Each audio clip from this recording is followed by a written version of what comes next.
nanti ada waktu. Kemudian teman-teman untuk UTS-nya, sekali lagi teknisnya take home, waktunya paling tidak 1 minggu. Tetapi misalnya nanti teman-teman dalam perjalanannya merenungi gitu ya, Pak kalau seminggu UTS-nya take home kayaknya kurang menantang Pak, kayaknya kita tunda minggu depan aja offline UTS-nya, silahkan kalau ada yang mau mengusulkan.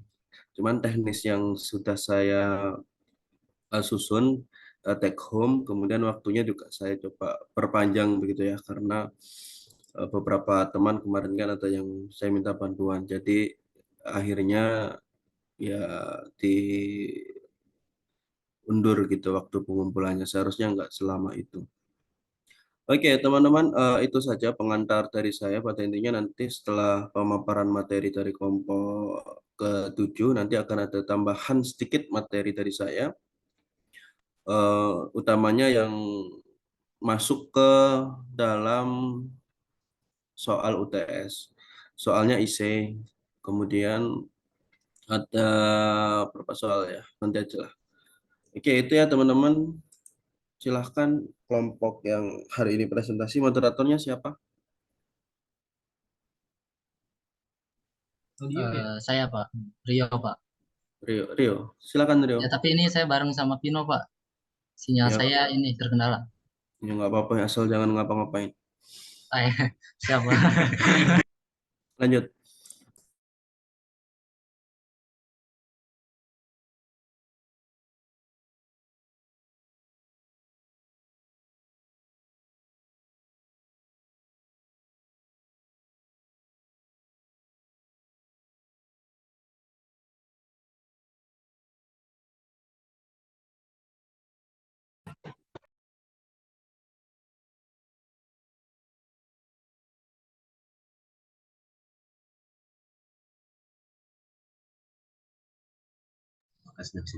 Apakah sudah bisa dimulai Pak? Silakan, silakan. Oke baik. Assalamualaikum warahmatullahi wabarakatuh. Selamat pagi semuanya. Yang terhormat Bapak Dr. Muhammad Sofwan FPD MPD yang berhalangan hadir. Yang terhormat Bapak Maulana Amirul Adha SPD MPD selaku dosen pengampu mata kuliah pengantar manajemen. Sebelumnya perkenalkan nama saya Rio Octavian sebagai moderator yang akan memandu jalannya presentasi dari kelompok 7. Untuk materi presentasi yang akan disampaikan oleh pemateri hari ini adalah fungsi pengorganisasian dalam manajemen perusahaan. Sebelum presentasinya dimulai, saya akan memperkenalkan teman-teman dari kelompok 7, yaitu ada Dea Fitriani Prayogi, ada Sipa Ani Aulia, dan ada Trepino Rahmat Pribadi.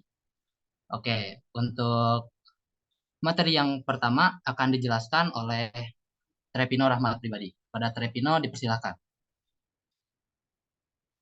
Oke, materi yang akan dijelaskan yang pertama ada konsep dasar pengorganisasian, yang kedua ada pembagian kerja, pengelompokan pekerjaan, penentuan relasi antar bagian, koordinasi. Yang ketiga, faktor-faktor yang mempengaruhi struktur organisasi. Yang keempat, pendekatan dalam proses departementalisasi. Yang kelima, struktur organisasi formal dan informal. Next.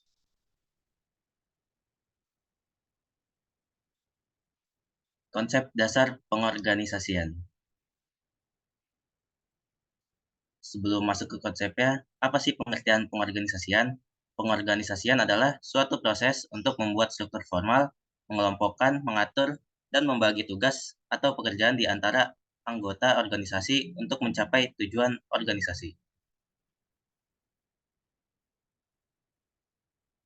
Nah, proses pengorganisasian terbagi menjadi 5 bagian, diantaranya memerinci seluruh pekerjaan atau reflection. Reflection adalah merinci seluruh pekerjaan yang harus dilaksanakan untuk mencapai tujuan organisasi. Setiap organisasi dibentuk dengan seperangkat tujuan. Misalnya, rumah sakit diadakan untuk merawat orang sakit, perusahaan dibentuk untuk menghasilkan barang dan jasa, dan lain-lain. Yang langkah kedua ada pembagian pekerjaan atau division of work. Division of work adalah upaya ya untuk menyederhanakan dari keseluruhan kegiatan dan pekerjaan yang mungkin saja bersifat kompleks menjadi lebih sederhana dan spesifik di mana setiap orang akan ditempatkan dan ditugaskan untuk setiap kegiatan yang sederhana dan spesifik tersebut. Langkah ketiga ada mengelompokkan pekerjaan atau departmentalization. Departmentalization adalah setelah pekerjaan dispesifikan, maka kemudian pekerjaan-pekerjaan tersebut dikelompokkan berdasarkan kriteria tertentu yang sejenis. Langkah yang keempat ada penentuan relasi antar bagian dalam organisasi atau hierarki. Hierarki adalah menyusun tingkatan relasi atau hubungan antara departemen bagian. Dalam artian, menetapkan siapa yang memberi laporan kepada siapa dalam organisasi tersebut. Langkah yang terakhir, kelima, adalah koordinasi atau coordination. Coordination adalah penetapan mekanisme untuk mengkoordinasi pekerjaan anggota organisasi dalam satu kesatuan yang harmonis. Pada waktu individu-individu dalam departemen melaksanakan aktivitas tersendiri, tujuan organisasi menyeluruh mungkin akan terabaikan atau mungkin timbul konflik di antara anggota. Tujuan organisasi dan adalah mengurangi ketidakefisienan serta konflik yang merusak. Bisa di next.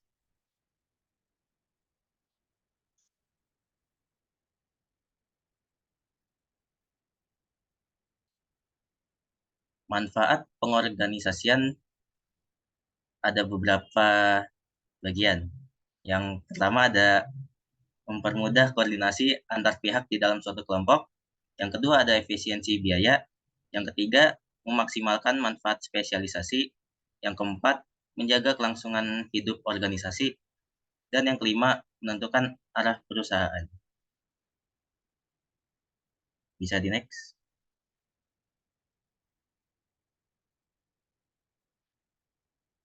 Oke, selanjutnya fungsi pengorganisasian. Fungsi pengorganisasian dibagi menjadi 4 bagian. Yang pertama, appropriateness. Yang kedua, adequacy. Yang ketiga, effectiveness. Yang keempat, ada efisiensi.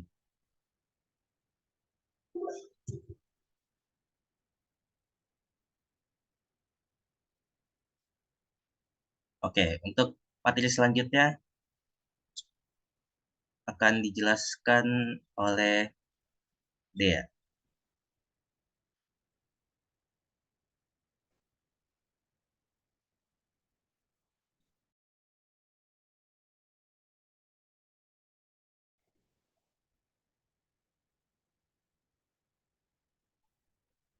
Sebelumnya mohon maaf.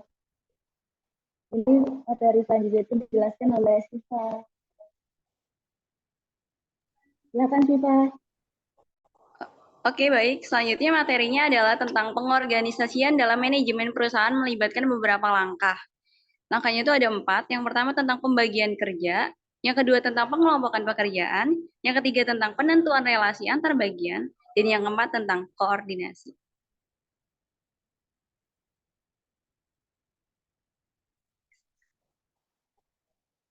Ya, boleh di next.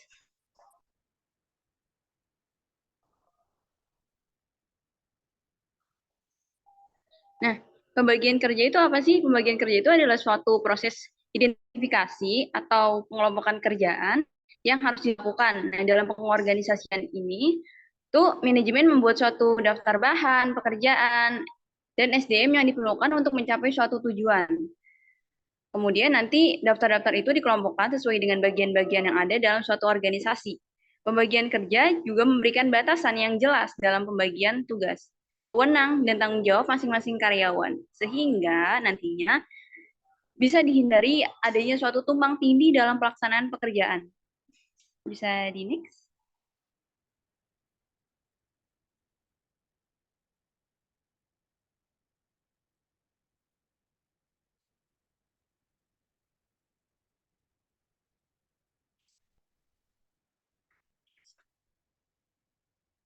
Nah, selanjutnya ada pengelompokan pekerjaan. Jadi, di sini tuh berlangsung proses mengalokasikan sumber daya yang tepat sesuai dengan sasaran operasional. Dalam pengorganisasian itu perlu adanya hal untuk memastikan setiap pekerjaan dilakukan oleh bagian yang sesuai dengan pekerjaannya. Kalau misalnya nggak sesuai, nanti jadi nggak benar kerjanya gitu. Bisa di next.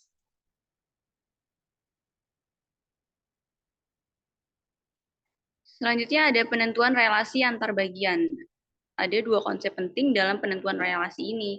Yang pertama ada span of management control, dan yang kedua ada chain of command. Span of management control itu ada berkaitan dengan jumlah orang atau bagian di bawah suatu departemen yang akan bertanggung jawab kepada departemen atau bagian tertentu. Nah, yang kedua itu kan tadi ada chain of command, yaitu menjelaskan tentang bagaimana suatu batasan kewenangan dibuat dan bagaimana yang akan melapor ke bagian yang telah ditentukan. Chain of command ini itu menunjukkan suatu garis perintah dalam sebuah organisasi dari suatu hierarki yang paling tinggi ke hierarki yang paling rendah.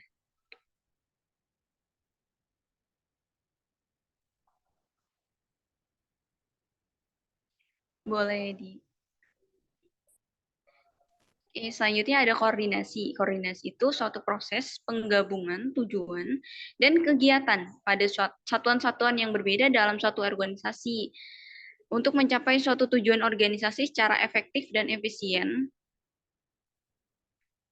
Koordinasi itu yang baik akan memudahkan pengambilan keputusan, pengawasan, dan pengendalian suatu organisasi.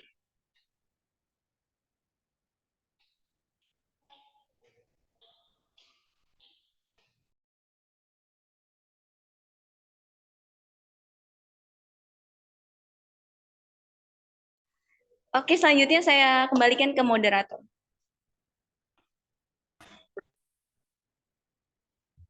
Oke, terima kasih.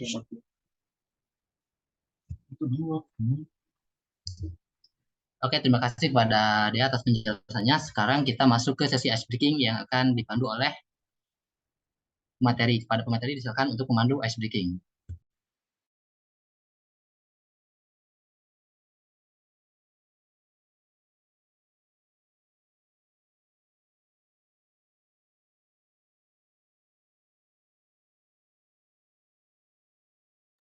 Oke, terima kasih. Sekarang adalah bagian ice breaking untuk kalian yang ingin jawab, silakan mengaktifkan fitur raise hand-nya. Boleh di next.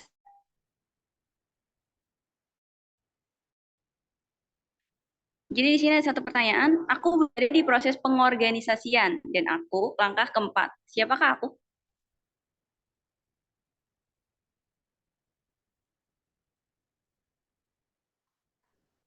Ini ada Raka, ada Raka.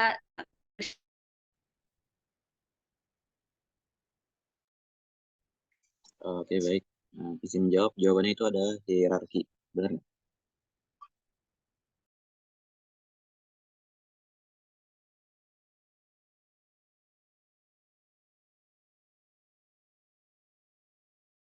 Ya, di next jawabannya.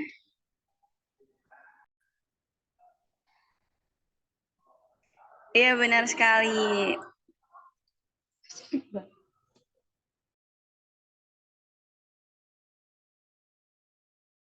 Selanjutnya, pertanyaan selanjutnya.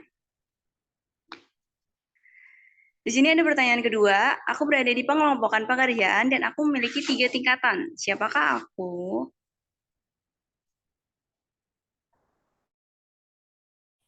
Ya, kepada yang tanya, silakan.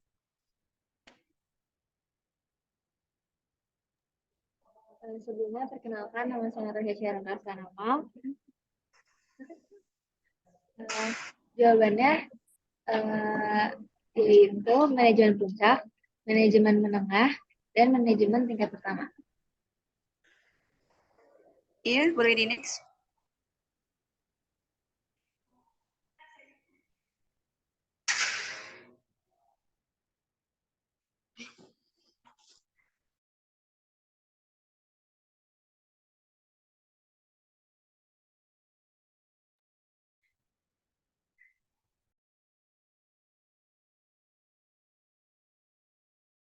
Oke, lanjut ke pertanyaan ketiga.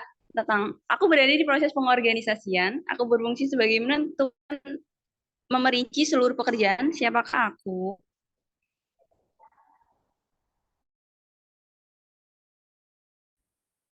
Ya, kepada Rifki dan Reza dipersilahkan. Oke, jawabannya reflection. Iya, boleh di next.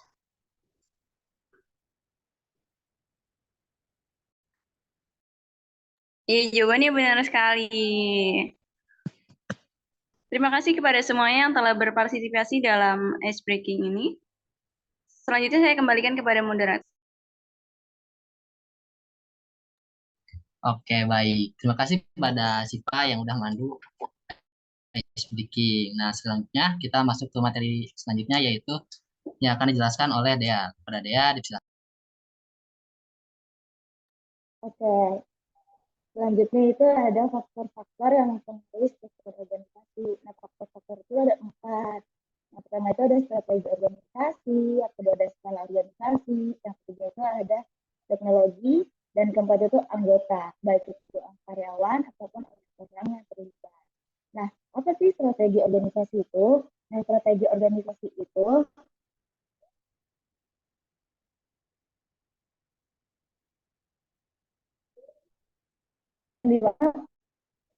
menurut buku pengantar bisnis bagi pemula karya Ralph Sanjani, Reza Firdian, strategi organisasi dibuat untuk mencapai tujuan organisasi. Apabila disusun untuk mencapai tujuan, struktur organisasi ini hendaknya sejalan dengan strategi organisasi. Nah, yang dimana terjadinya perubahan pada strategi organisasi ini akan berdampak pada perubahan struktur organisasi langsung maupun tidak. Nah, itu adalah skala organisasi. Organisasi ini adalah salah satu faktor yang dimana mempengaruhi struktur organisasi, yang dimana makin besar skalanya, kian besar dan rumit pula struktur organisasinya. Nah, menurut Siti Mujahidah dalam buku pengantar manajemen 2018, skala organisasi dipengaruhi beberapa faktor, yaitu jumlah penjualan, target pasar, serta jumlah tenaga kerja. Oleh karena itu, organisasi berskala besar menandakan organisasi tersebut memiliki beberapa cabang di daerah lain karena target pasarnya besar. Tentu dengan tenaga kerjanya juga banyak untuk aktivitas yang luas. Nah, selanjutnya itu ada teknologi, yang dimana faktor teknologi ini lebih merujuk pada cara melakukan suatu pekerjaan. Teknologi juga mengacu pada penggunaan alat bantu dalam organisasi. Kehadiran teknologi ini menimbulkan perbedaan efektivitas dan efisiensi sebuah organisasi. Setidaknya, setiap organisasi memiliki satu teknologi untuk mengubah sumber daya manusia, sumber daya manusia maupun sumber daya fisik. Contohnya, penggunaan teknologi video conference, yang dimana untuk meeting online dalam organisasi. Nah, teknologi ini tuh tidak mengharuskan orang hadir dalam pertemuan, karena bisa saja dilakukan secara daring seperti kegiatan kita saat ini. Nah, selanjutnya itu anggota ataupun bisa disebut lingkungan, yang dimana struktur ini tuh akan berubah menyesuaikan kondisi yang dimana bersifatnya dinamis. Dan sebaliknya, struktur organisasi ini tidak akan terlalu banyak berubah apabila lingkungannya bersifat statis. Selanjutnya itu akan dijelaskan oleh Timo. Silakan Timo.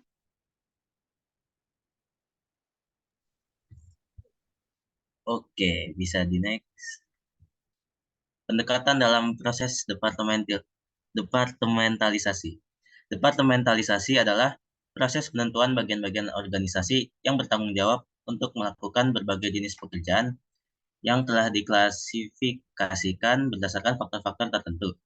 Ada banyak pendekatan yang dapat digunakan oleh organisasi atau perusahaan dalam mendesain organisasi, terutama dalam departementalisasi. Pendekatan ini dapat berdasarkan fungsi, produk, pelanggan, wilayah, atau bahkan matriks. Bisa di next.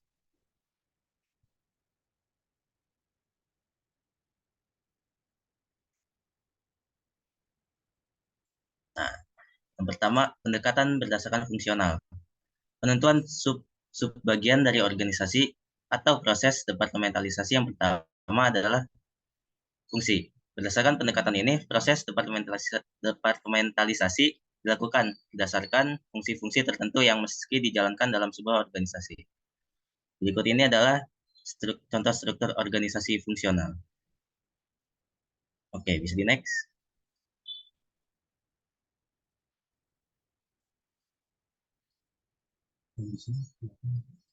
Yang kedua, ada pendekatan berdasarkan produk. Dalam pendekatan ini, departementalisasi adalah berdasarkan produk atau product departmentalization.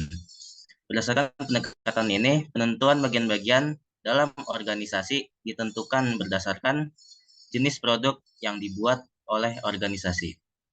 Berikut ini adalah contoh dari produknya. Bisa di next.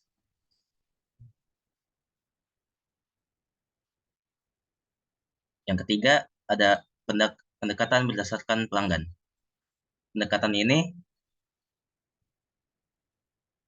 adalah penentuan bagian-bagian dalam organisasi, ditentukan berdasarkan karakteristik pelanggan yang menjadi sasaran pelanggan dari organisasi. Berikut ini adalah contoh dari struktur organisasi berdasarkan pelanggan. Bisa di next. Nah, yang keempat ada pendekatan geografis. Berdasarkan pendekatan ini, penentuan bagian-bagian dalam organisasi ditentukan berdasarkan wilayah geografis di mana organisasi beroperasi. Berikut ini adalah contoh dari struktur organisasi berdasarkan geografis. Bisa di next.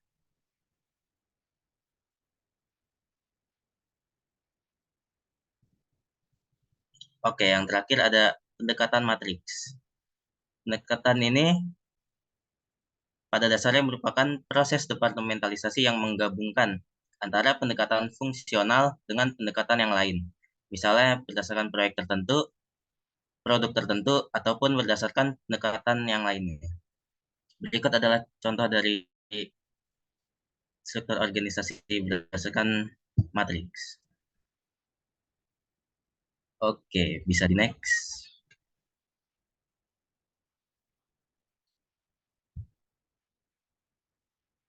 Untuk materi selanjutnya akan saya serahkan kepada rekan saya, Dea. Oke, di sini ada pertanyaan yang dimana dari beberapa pendekatan yang telah dijelaskan Mbak Samsino, muncul satu pertanyaan, pendekatan mana sih yang lebih baik? Nah, jawabannya itu adalah, ayo, ada yang tahu nggak jawabannya guys?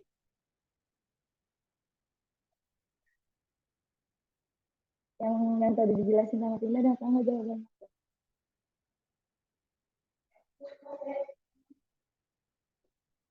Karena mungkin nggak ada yang jawab juga, jadi yang dilanjutin. Ya, oke, dari semua penjelasan-penjelasan yang tadi Trevino sudah jabarkan, jadi dari beberapa pendekatan tersebut itu, setiap pendekatan itu tentunya memiliki berbagai kelebihan sekaligus keterbatasan. Pendekatan fungsional misalnya gitu, memberikan suatu kemudahan bagi suatu organisasi untuk membagi-bagi pekerjaan nih berdasarkan fungsinya yang dilakukan dalam suatu organisasi bisnis. Namun di sisi lain, pendekatan fungsional itu agak menyulitkan organisasi. Jadi ketika misalnya gini, terdapat perbedaan kepentingan antara bagian yang berbeda. Misalnya pada bagian pemasaran, dia tuh inginnya menaikkan anggaran biaya promosi yang dapat terjadi. Ini tuh hal ini bisa memunculkan suatu konflik di bagian keuangan atau juga pada bagian personalia atau SDM. Terus yang departemen juga mereka menerima tuntutan dari pegawai untuk menaikkan gaji atau upahnya. Sedangkan anggaran perusahaan itu terbatas. Nah, akibatnya kelemahan dari pendekatan fungsional itu dapat diatasi dengan pendekatan produk. Karena pada setiap produk dapat juga suatu subbagian fungsional seperti pemasaran, produksi, sama lain-lain gitu. Sehingga konflik antar bagian itu dapat terhindari. Namun pendekatan produk juga belum tentu sesuai nih. Ketika suatu organisasi memiliki banyak banget cabang-cabangnya di berbagai daerah, organisasi tersebut itu bukan suatu organisasi bisnis. Terhadap organisasi yang bukan organisasi bisnis atau disebut sebagai non-profit itu, pendekatan berdasarkan produknya belum tentu cocok dan justru malah cenderung tidak efektif karena tidak ada produk yang dihasilkan. Kesimpulannya, setiap pendekatan memiliki keterbatasan sekaligus juga memiliki kelebihan. Oleh karena itu, penggunaannya dapat disesuaikan dengan situasi dengan melihat beberapa aspek yang dihadapi atau dimiliki oleh suatu perusahaan atau organisasi itu sendiri. Jadi begitu jawabannya. Selanjutnya saya kembalikan kepada moderator.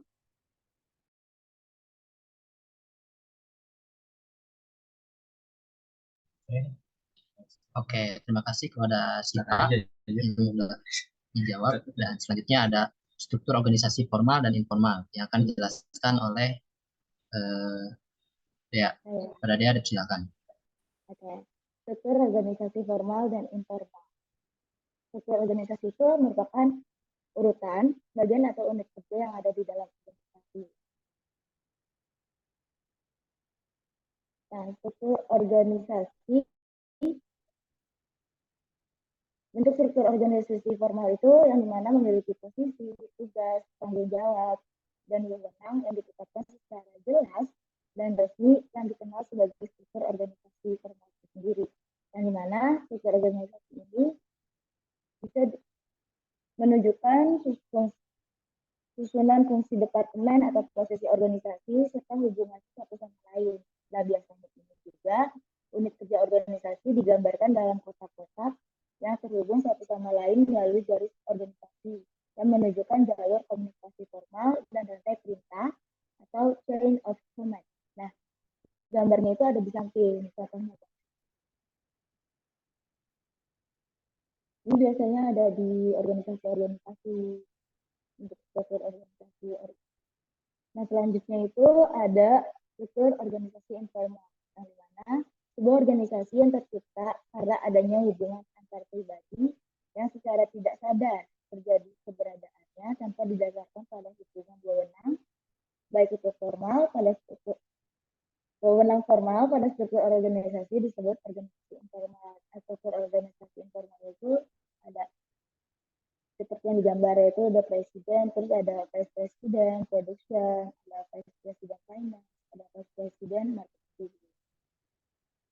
Kurang lebih bisa dilihat gambarnya.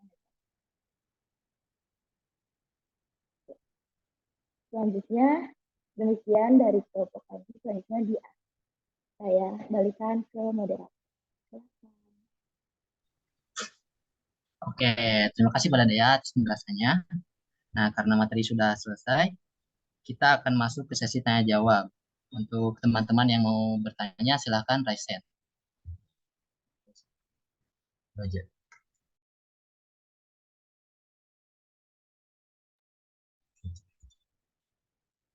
Oke, di sini ada Rifki dan Reja. Pada Rifki dan Reja. Oh, Reja. Silakan bertanya. Cek. Sebelumnya apakah suara saya masuk? Masuk. Masuk. Oke, sebelumnya terima kasih moderator sudah mengasih saya kesempatan untuk bertanya kepada kelompok yang presentasi. Oke, tadi kan di situ dijelaskan ya bahwa koordinasi yang baik itu akan memudahkan dalam proses pengambilan keputusan. Nah, pertanyaannya, jika koordinasi yang dilakukan itu untuk tidak mendapatkan keputusan yang tepat, apa hal yang harus dilakukan? Sekian, terima kasih. Oke, terima kasih Reja atas pertanyaannya. Kepada pemateri ini mau langsung dijawab atau ditampung dulu? Ditampung dulu ya. Oke, baik. Lanjut ke pertanyaan kedua, ada dari APD Haura Hanjani. Kepada Haura, dipersilakan. Terima kasih sebelumnya. Perkenalkan, saya Haura Hanjani dari kelompok 8. Saya ingin bertanya, apa aja sih hal-hal yang harus diperhatikan dalam menyusun organisasi formal? Apakah sudah jelas? Apakah boleh diulang, Haura?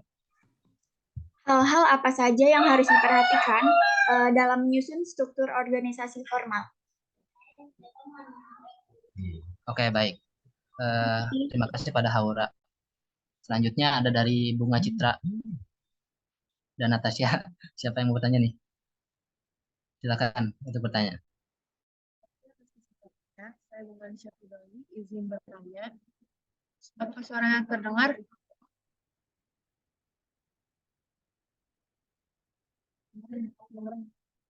Izin bertanya.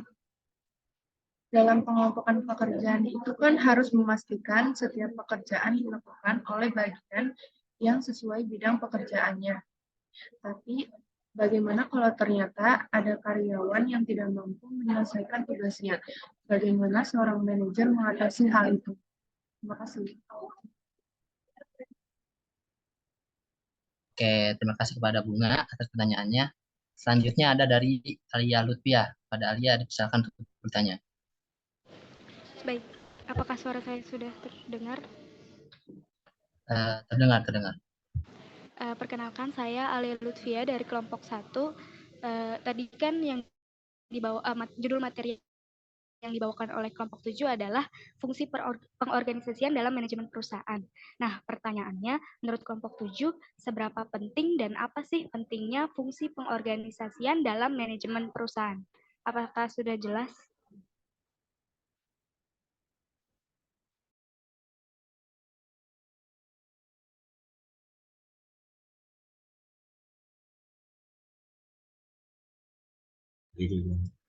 Boleh diulang, Alia? Jadi pertanyaannya, menurut kelompok 7, seberapa penting dan apa sih pentingnya fungsi pengorganisasian dalam manajemen perusahaan?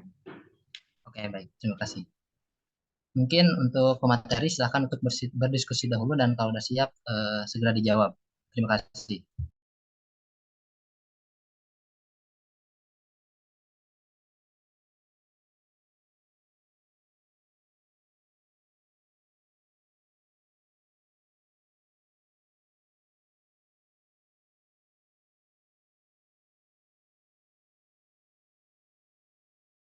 Oke, terima kasih sebelumnya kepada para penanya yang sudah bertanya. Berikan kami waktu untuk berdiskusi sebentar.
Oke, sebelumnya saya akan mencoba untuk menjawab pertanyaan Reza.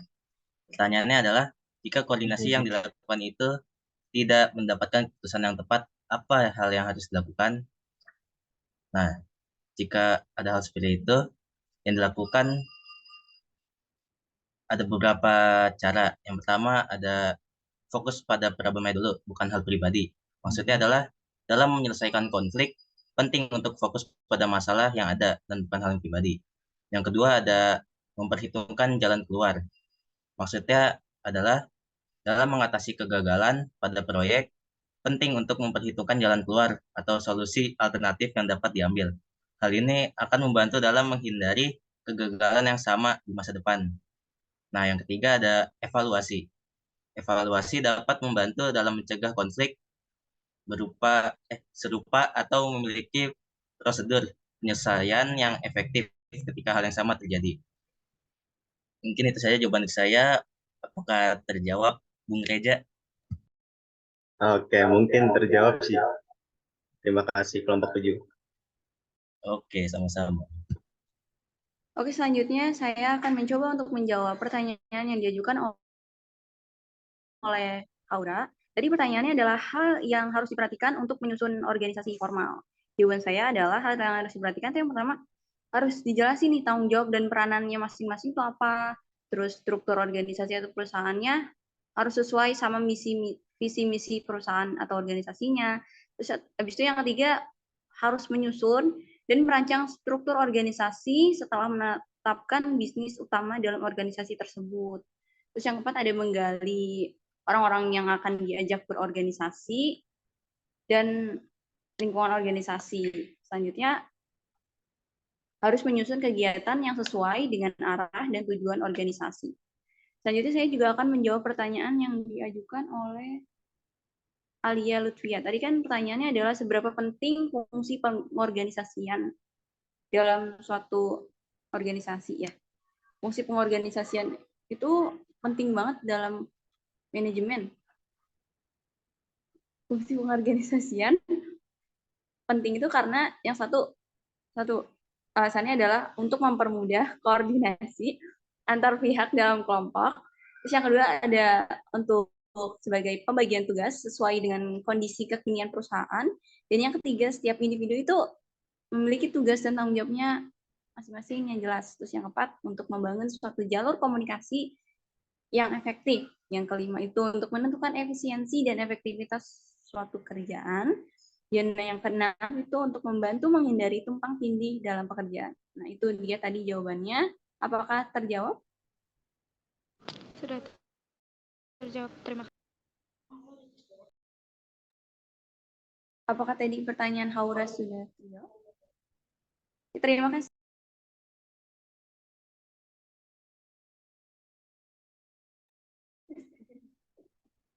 Oke, selanjutnya saya akan menjawab pertanyaan dari Bunga.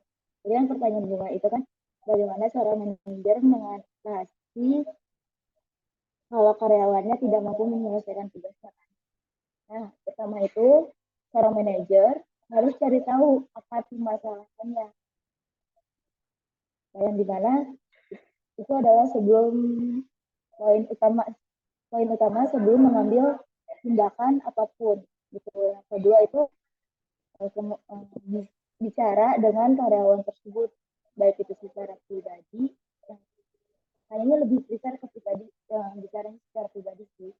Nah, selanjutnya itu ada berikan dukungan dan pelatihan yang diperlukan kepada karyawan tersebut, atau juga bisa berikan motivasi. Nah, ketika udah memberikan motivasi dan dukungan, itu lakukan evaluasi kinerja dari karyawan tersebut.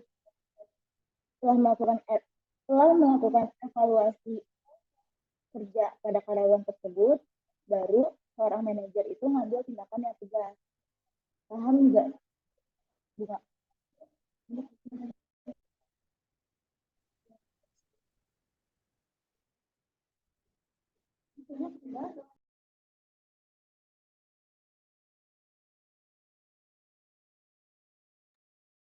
Sudah, terima kasih dia atas jawabannya.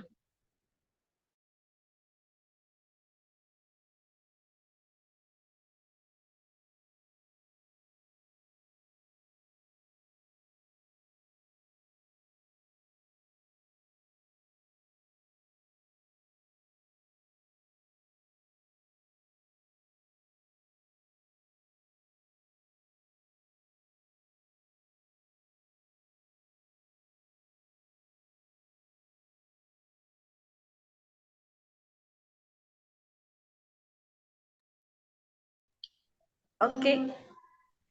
Karena tadi sudah dilakukan sesi tanya jawab, selanjutnya akan dikembalikan kepada moderator.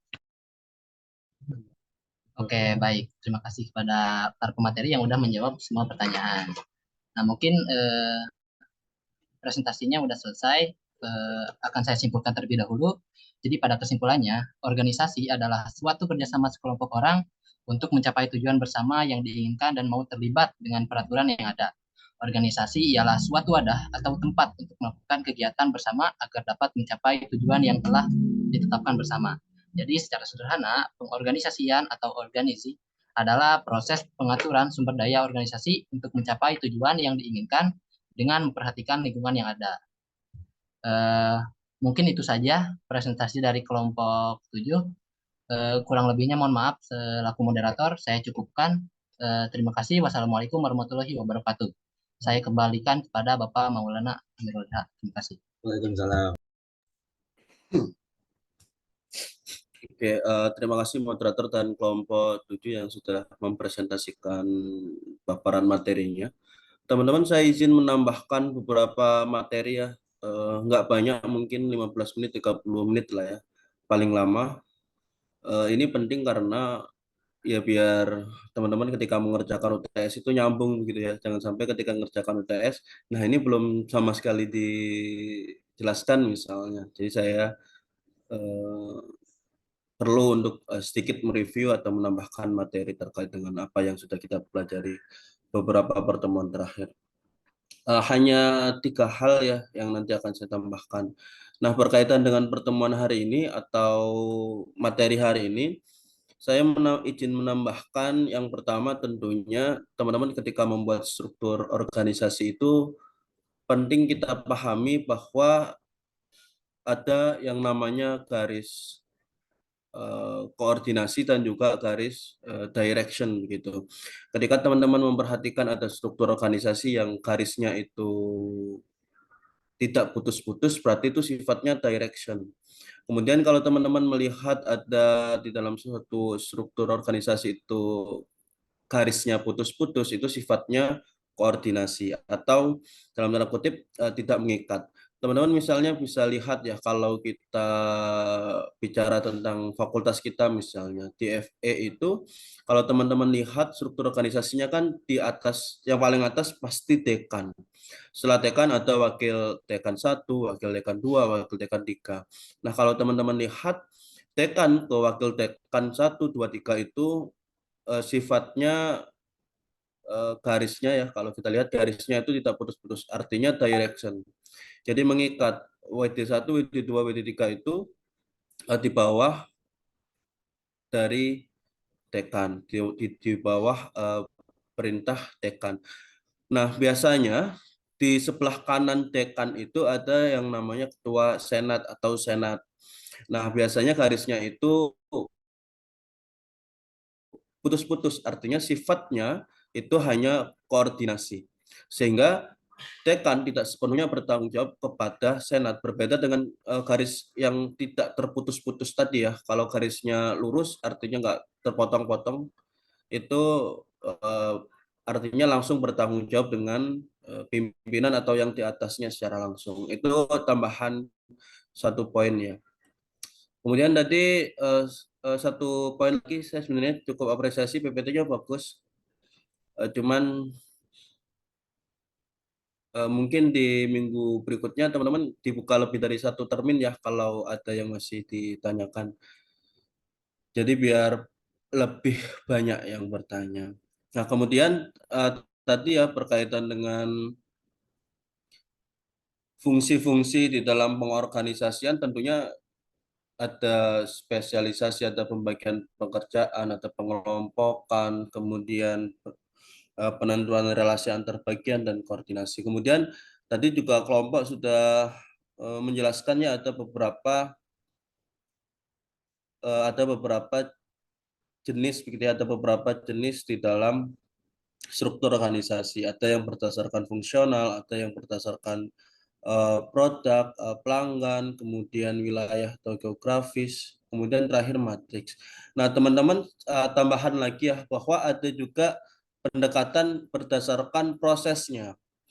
Nah, tentunya ketika kita memiliki suatu organisasi, atau kita sedang merintis suatu perusahaan baru begitu ya, suatu usaha baru, tentunya ada beberapa hal yang mempengaruhi ketika kita ingin membuat suatu struktur organisasi. Contoh misalnya, kalau organisasi baru, kemudian kita ingin membuat struktur organisasi berdasarkan pendekatan produk, tentunya kan nggak cocok karena perusahaan kita itu baru dan relatif yang namanya perusahaan baru itu tidak banyak produk yang dikembangkan. Nah, itu teman-teman biasanya bisa misalnya menggunakan pendekatan berdasarkan fungsinya. Misalnya dalam perencanaan ada departemen perencanaan, ada departemen produksi, misalnya ada departemen R&D seperti itu. Nah, tentunya ini teman-teman perlu diperhatikan juga. Jadi makanya di kelompok dijelaskan bahwa ada 4 faktor ya, ada strategi organisasi, kemudian skala organisasi, kemudian ada teknologi, dan yang keempat itu kalau tidak salah tadi kelompok menyampaikan faktor yang mau juga banyaknya anggota ya. Karena kalau misalnya kita membuat struktur organisasi itu terlalu rumit juga kalau anggotanya sedikit ya nggak akan bisa berjalan. Nah, tentunya teman-teman hal-hal tersebut perlu diperhatikan. Namun tidak selalu ya struktur organisasi untuk perusahaan baru itu hanya menggunakan pendekatan fungsi yang tadi saya sampaikan. Tetapi misalnya teman-teman membuat atau menggunakan pendekatan-pendekatan yang lain, tetapi itu rasional juga diperkenankan karena itu haknya seorang pimpinan di dalam membuat struktur organisasi. Jadi beberapa pendekatan-pendekatan, beberapa jenis tadi itu ya bisa kita jadikan referensi begitu ya, bisa kita jadikan referensi manakala kita ingin gitu ya, ingin membuat suatu struktur organisasi.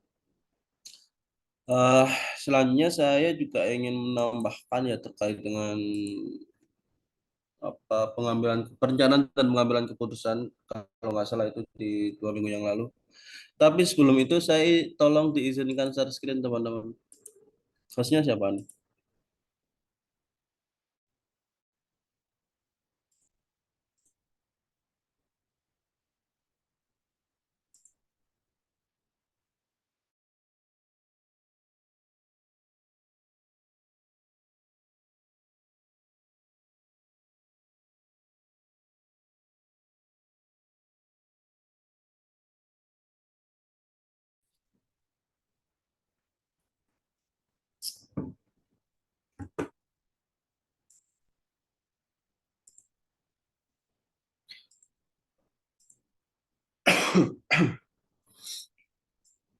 Oke, udah nampak belum teman-teman?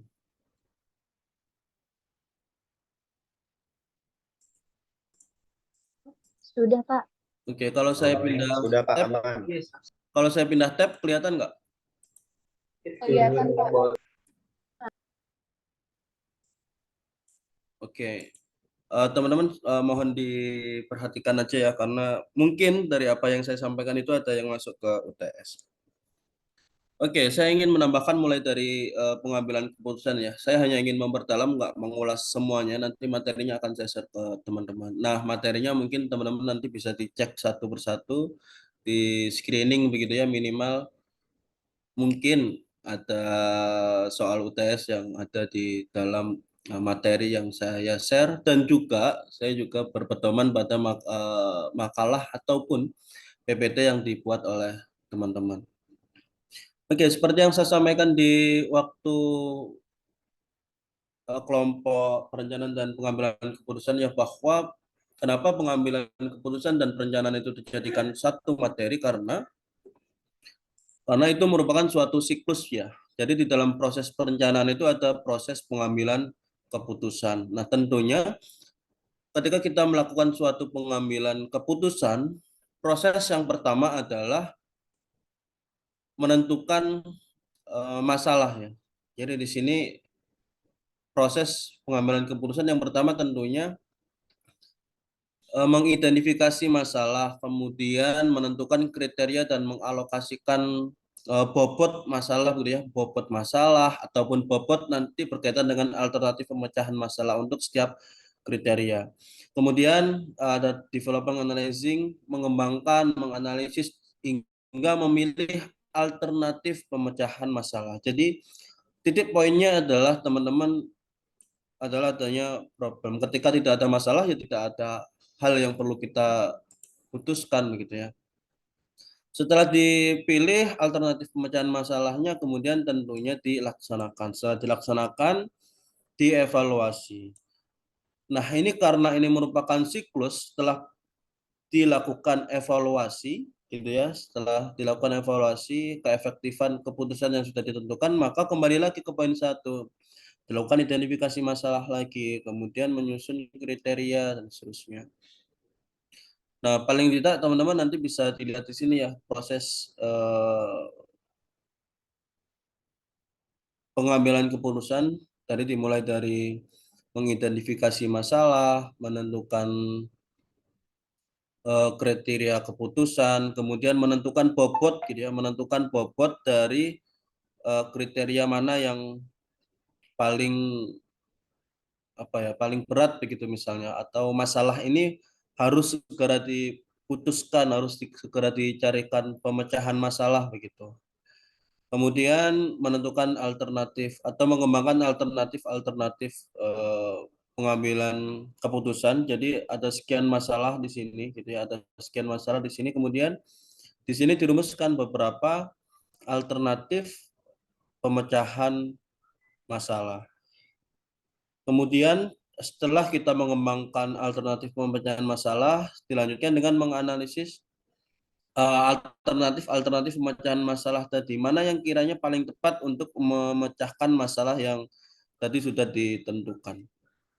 Kemudian setelah melakukan analisis tadi, kemudian memilih alternatif sampai dengan pelaksanaan, sampai dengan evaluasi. Nah, tentunya teman-teman ketika kita ingin merumuskan suatu atau mengidentifikasi suatu masalah begitu ya, tentu kita memerlukan tools begitu ya. Kita memerlukan alat untuk menentukan kiranya mana masalah yang paling prioritas gitu ya, paling harus kita selesaikan. Sebagai contoh misalnya ketika kita di dalam suatu organisasi pasti masalah itu tidak hanya satu begitu ya, tidak hanya satu. Misalnya ketika teman-teman punya perusahaan kecil begitu. Masalahnya tentunya misalnya yang pertama SDM-nya kurang gitu ya. Kemudian yang kedua mungkin SDM-nya tidak terlatih begitu ya, sehingga produktivitas menurun misalnya. Kemudian misalnya sarana dan prasarana kantor misalnya itu tidak capable begitu. Nah, tentunya dari tiga masalah ini tentunya harus dianalisis. Di antara tiga masalah ini mana yang harus kita segera selesaikan. Nah, beberapa tools gitu ya, beberapa cara di dalam kita menentukan prioritas masalah. Paling tidak di sini saya memberikan ada 2 contoh ya. Ada USG, Urgency, Seriousness, and Growth.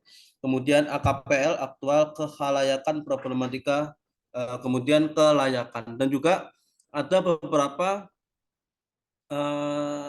tools screening isu-isu yang lain begitu. Tadi saya sampaikan ada beberapa isu. Nah, setiap atau isu-isu tadi perlu kita identifikasi teman-teman. Artinya diidentifikasi itu mana masalah yang paling urgent gitu untuk segera diselesaikan. Nah, kemudian teman-teman ada banyak sekali begitu. Misalnya teman-teman pernah melihat diagram fishbone untuk mengidentifikasi suatu masalah. Itu juga bisa digunakan. Nah, saya di sini hanya memberikan referensi ada 2. Misalnya teman-teman ketika browsing-browsing, baca-baca menemukan teknik-teknik screening isu yang lain juga nggak salah.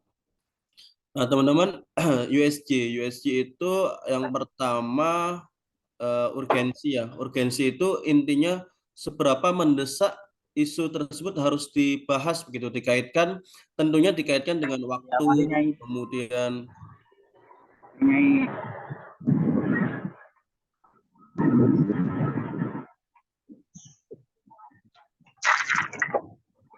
Lanjut ya, dikaitkan dengan isu misalnya kemudian ketersediaan sumber daya, kemudian Ali monitor Ali, bisa mic-nya di off-kan sebentar.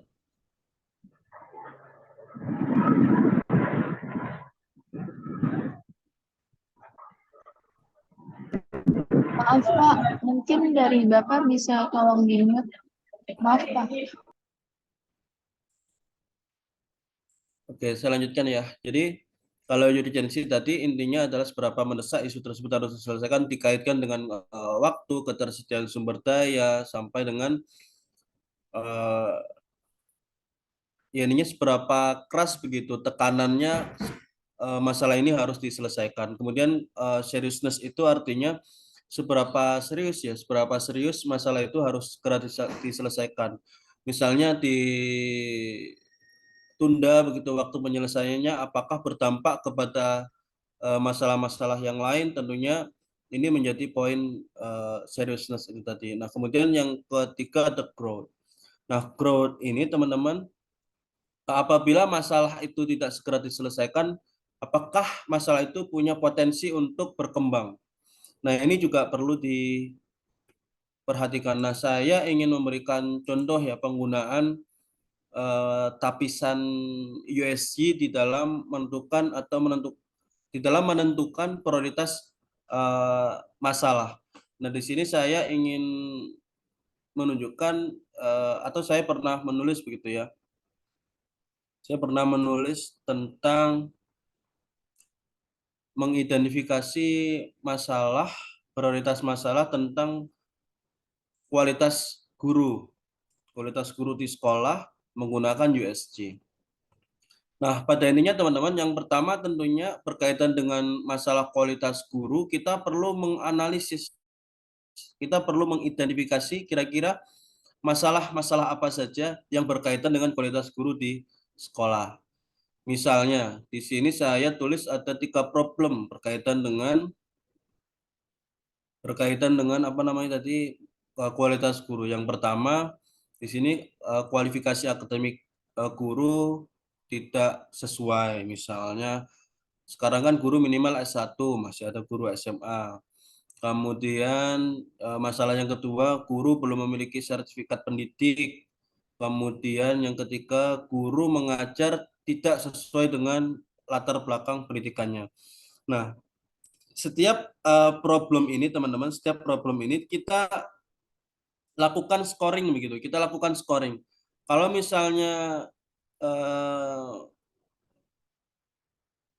nilainya itu tinggi, maka ya masalah itu yang perlu kita segera selesaikan. Sebagai contoh misalnya di sini problem yang pertama, guru memiliki kualifikasi yang tidak sesuai. Dilihat dari urgensitasnya, dilihat dari waktu, sumber daya tadi, begitu ya, sumber daya dan seterusnya. Saya di sini tulis atau saya tentukan skornya itu 3. Kemudian seriousness-nya saya tulis 3. Kemudian growth-nya saya tulis 2. Nah, pada intinya kemudian yang paling tinggi adalah problem yang ketiga, yaitu guru tidak mengajar sesuai dengan latar belakang pendidikannya. Nah, dilihat dari urgensitasnya, tadi ya berkaitan dengan waktu, kemudian ketersediaan sumber daya, paling tidak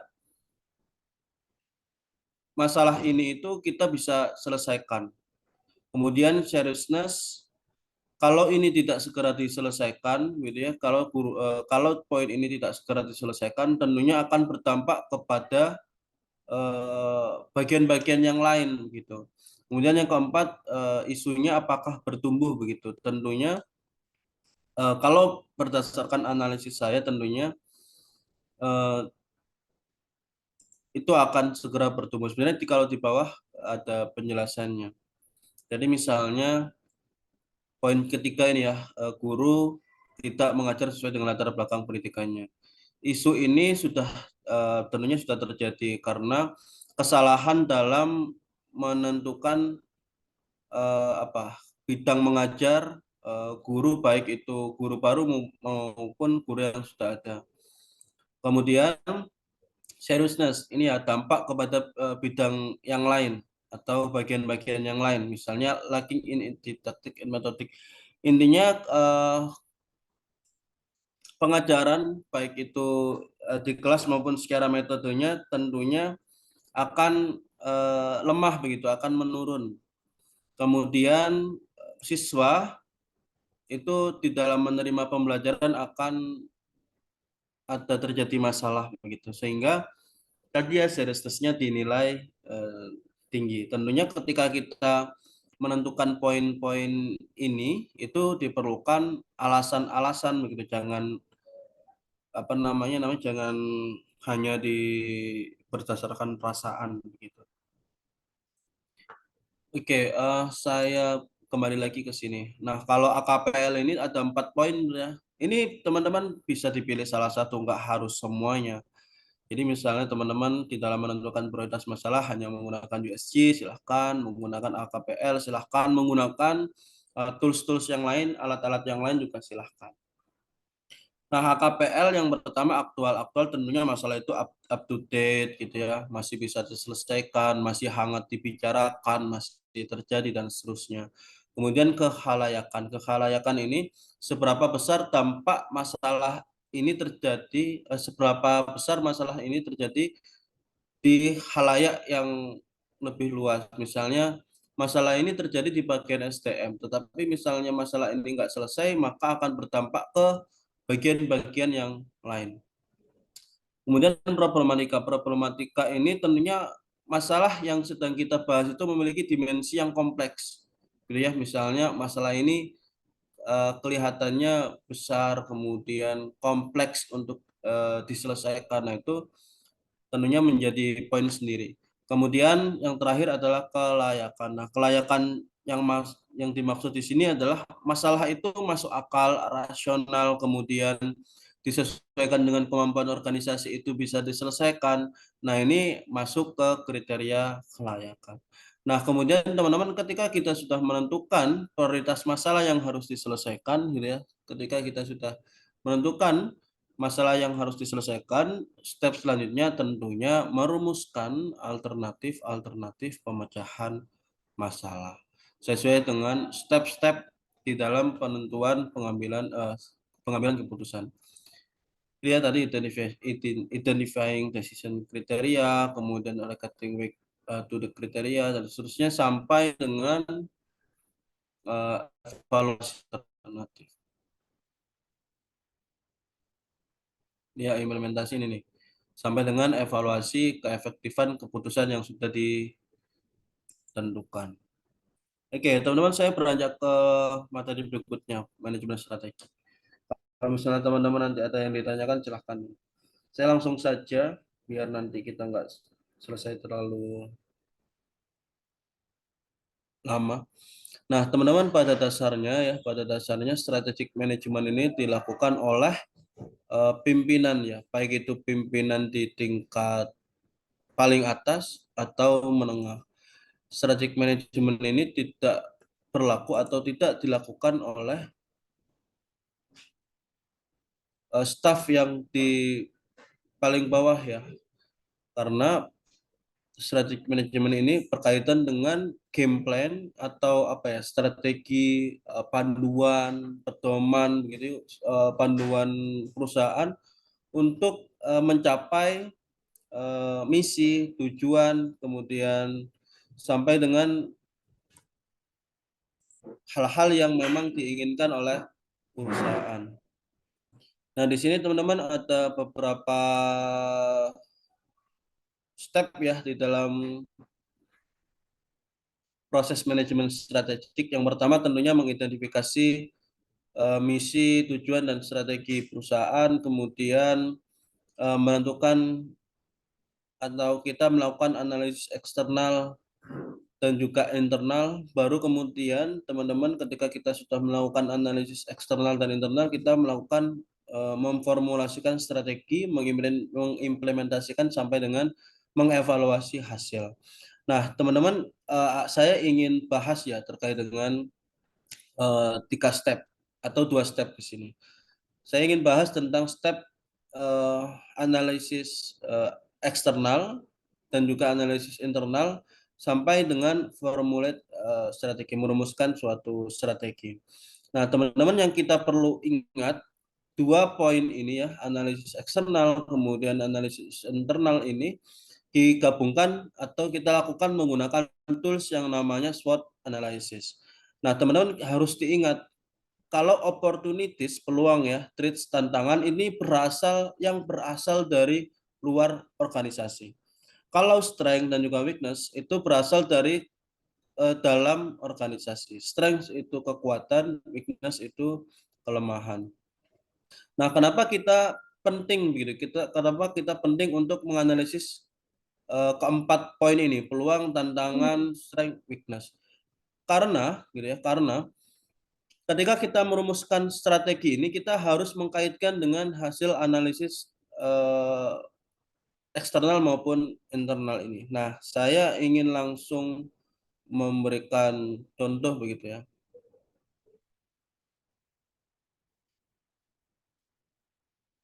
Nah, di sini ya teman-teman. Nah, tadi kita perlu ingat ya, kalau opportunities dan threats itu berasal dari eksternal. Peluang dan juga tantangan itu berasal dari eksternal. Sementara kalau kekuatan dan juga kelemahan itu berasal dari internal organisasi. Nah, ketika kita sudah merumuskan, melakukan list gitu ya, melakukan atau mengidentifikasi kelemahan, kemudian kekuatan, peluang, dan tantangan, baik dari tadi eksternal dan juga internal, kita bisa merumuskan strategi. Jadi kalau teman-teman lihat di sini, kalau lihat kotak ini atau kuadran ini, berarti kan strategi ini kita bisa gunakan semua kekuatan yang dimiliki, berarti di sini untuk memanfaatkan peluang yang ada.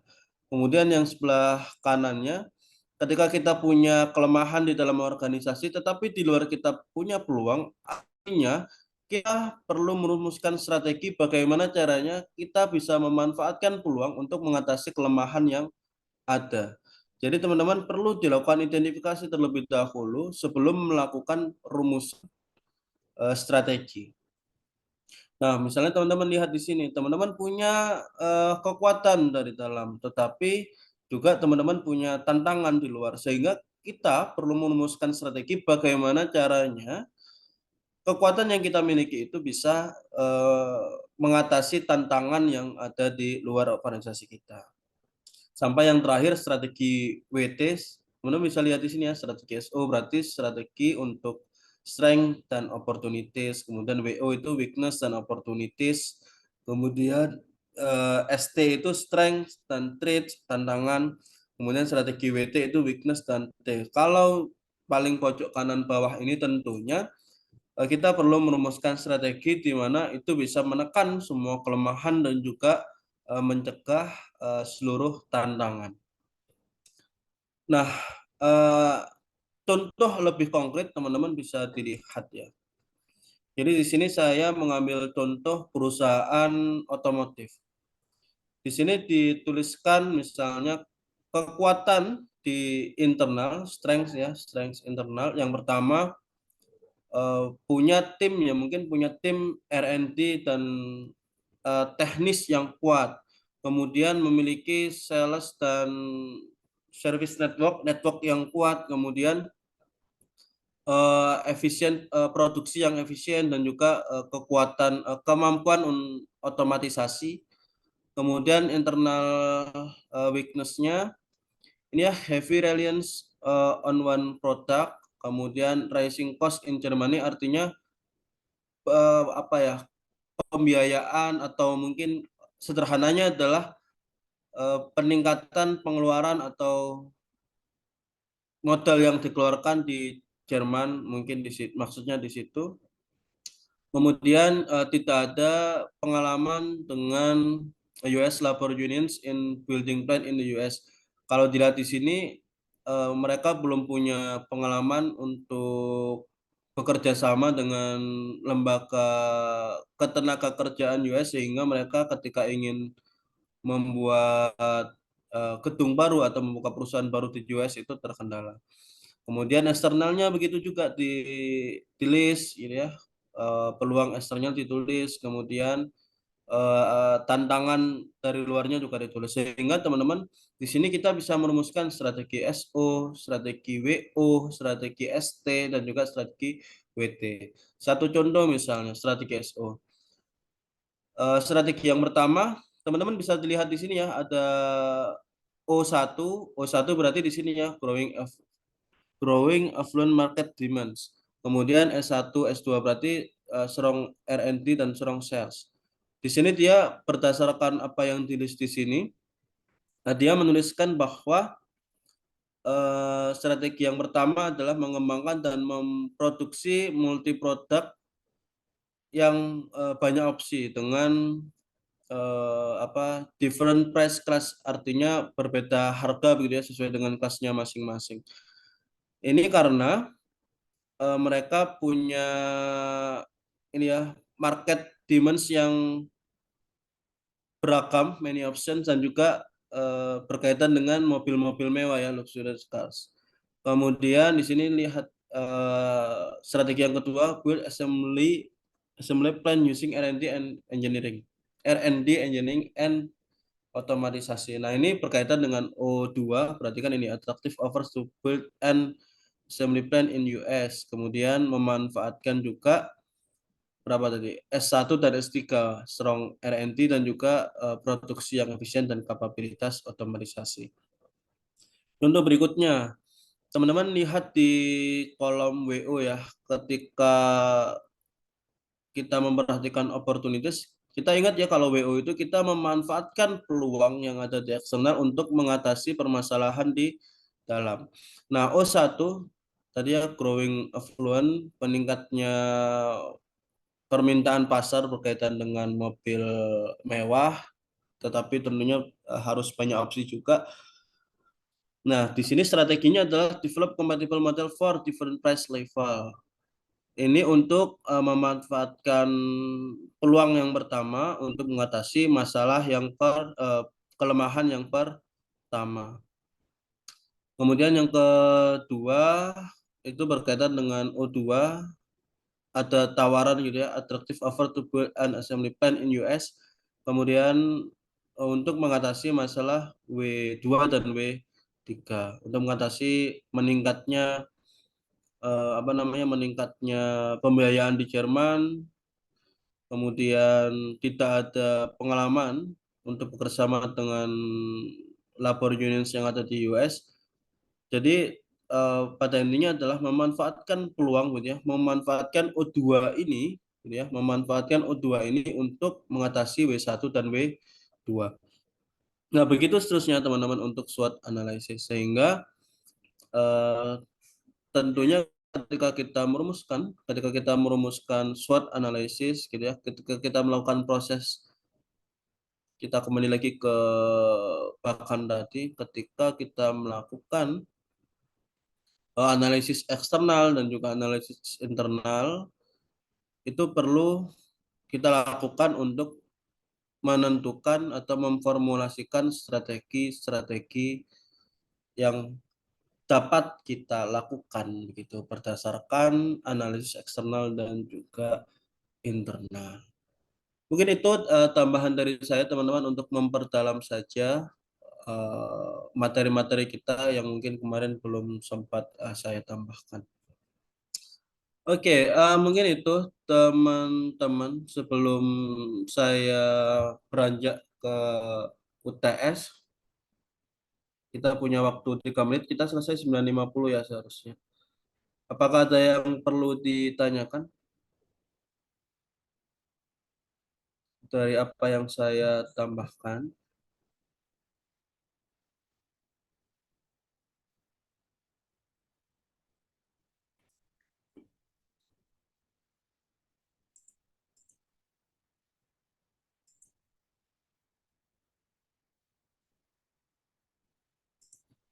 Oke, kalau tidak ada teman-teman, saya jelaskan teknis UTS-nya ya. Pada ininya teknis UTS-nya itu sifatnya IC.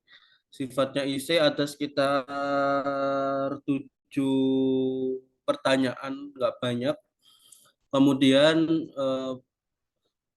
cara menjawabnya diketik. Jangan lupa di situ saya cantumkan bagaimana teknis pengumpulannya di soal yang akan saya share ya. Di situ saya tuliskan bagaimana teknis pengumpulannya, bagaimana penamaan filenya, tolong itu diperhatikan. Kemudian teman-teman tentunya saya tidak lupa mengingatkan jangan contek-mencontek, karena nanti kalau ada jawaban yang sama ya tahu sendiri konsekuensinya. Kemudian jangan menggunakan AI, ChatGPT dan seterusnya, karena saya punya toolsnya ya. Kalau misalnya saya cek AI-nya itu tinggi ya tahu konsekuensinya. Yang penting kerjakan sebisanya. Saya lebih menghargai jawaban yang jujur ya daripada jawaban yang mencontek. Kemudian waktu penyelesaiannya tadi sudah saya sampaikan seminggu. Kalau kita hari Kamis ketemu, berarti paling tidak hari Rabu sudah dikumpulkan. Kalau nggak salah saya tulis di naskah UTS-nya itu jam 6 sore. Jadi malamnya saya sudah bisa koreksi. Gitu ya, bukan jam 12 tapi jam 6 sore. Tolong itu diperhatikan, kalau misalnya telat ya ada konsekuensinya tentunya. Kemudian apalagi ya, tadi ya diketik formatnya PDF, dikumpulkan. Saya sudah menyiapkan di formnya, nanti silahkan diklik saja di soal tesnya. Kalau misalnya teman-teman sudah selesai nanti malam mau dikumpulkan juga silahkan. Minggu depan itu adalah deadline-nya. Kalau misalnya 1 jam sudah selesai juga silahkan. Kebanyakan soalnya itu sifatnya penalaran ya, ada kasusnya begitu. Jadi kayaknya kalau itu jawabannya mirip-mirip banget juga ketahuan gitu. Oke, mungkin itu teman-teman berkaitan dengan UTS. Saya akan langsung share ke Iren. Silakan teman-teman kerjakan. Jika ada pertanyaan Pak, berapa halaman maksimal? Tidak ada. Ya, tidak ada maksimal jawaban. Tapi ya jangan sampai kayak bikin makalah ya, soalnya 7 tapi sampai lebih dari 10 halaman, itu kan bikin capek yang ngoreksi. Oke, itu ada pertanyaan teman-teman? Kalau tidak ada bisa kita cukupkan ya. Minggu depan fix kita online lagi karena ada undangan Rapim di hotel, jadi nggak bisa saya nggak ada di kampus. Oke, aman ya? Tidak ada yang ditanyakan? Kalau tidak ada, mungkin karena kita tadi mengawali tidak dengan berdoa, mari kita tutup dengan berdoa. Semoga apa yang kita pelajari hari ini membawa manfaat, kemudian proses pengerjaan UTS-nya dilancarkan, mendapatkan nilai yang terbaik. Berdoa menurut kepercayaan masing-masing, berdoa